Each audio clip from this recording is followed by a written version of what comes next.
Bismillahirrahmanirrahim. Assalamualaikum warahmatullahi wabarakatuh. Alhamdulillah hamdan katsiran tayyiban mubarakan fihi kama yuhibbu rabbuna wa yarda. Asyhadu an la ilaha illallah wahdahu la syarika lahu wa asyhadu anna Muhammadan abduhu wa rasuluhu la nabiyya ba'da amma ba'd.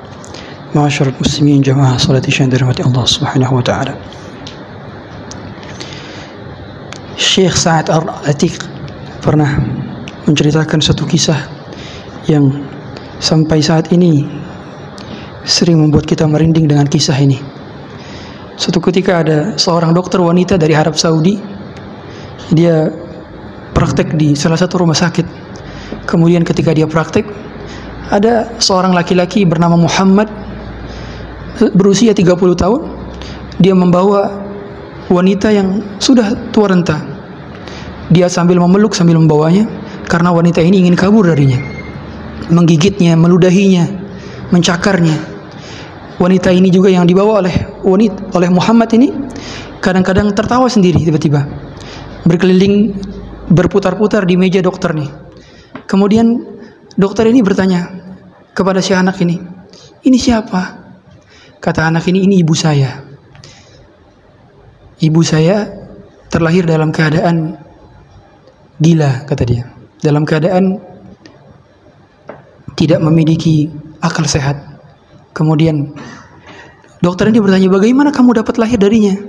Kata anak ini, dahulu kakek saya menikahkan ibu saya dengan ayah saya, berharap akan mendapatkan keturunan dari ibu saya.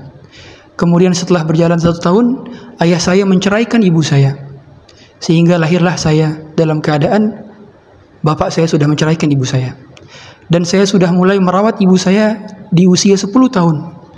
Pada umur saya 10 tahun, ibu saya lah yang saya siapkan makanannya, saya masak.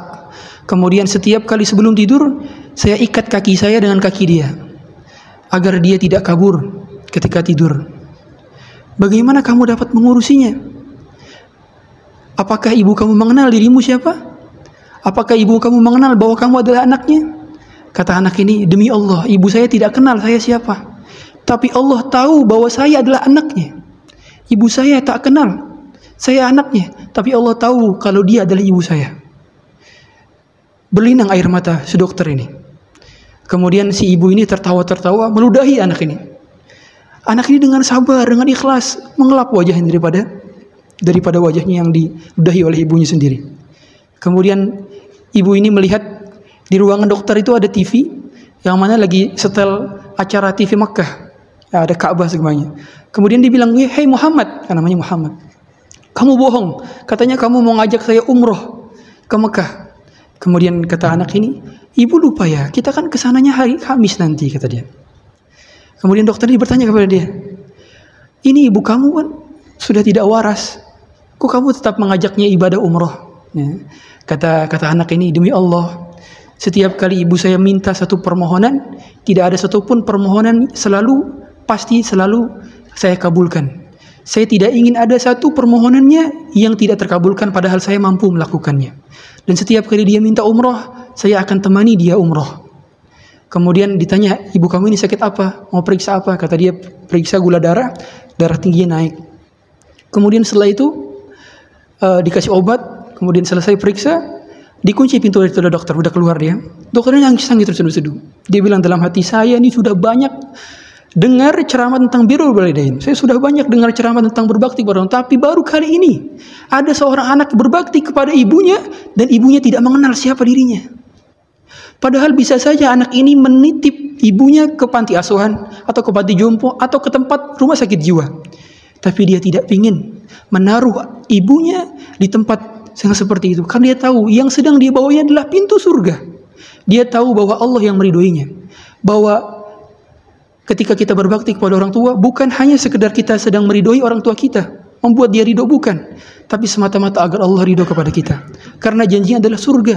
Kata Allah Subhanahu wa taala, "Wa qada rabbuka alla ta'budu illa iyyahu wa bil walidaini ihsana." Allah menggandengkan antara perintah tauhid dengan perintah berbakti kepada orang tua. Wa bil walidaini ihsana. Ihsan di sini maknanya adalah memberikan yang terbaik daripada apa yang kita miliki.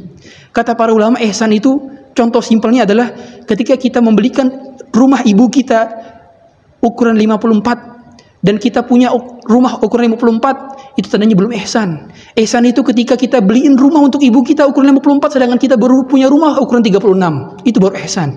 Ihsan adalah ketika hidup ibu kita lebih enak daripada hidup kita. Itu baru ihsan. Dan kita semua belum sampai yang ada yang derajat ihsan. Sehingga belumlah kita sampai membalas kebaikan daripada orang tua kita, apalagi ibu kita.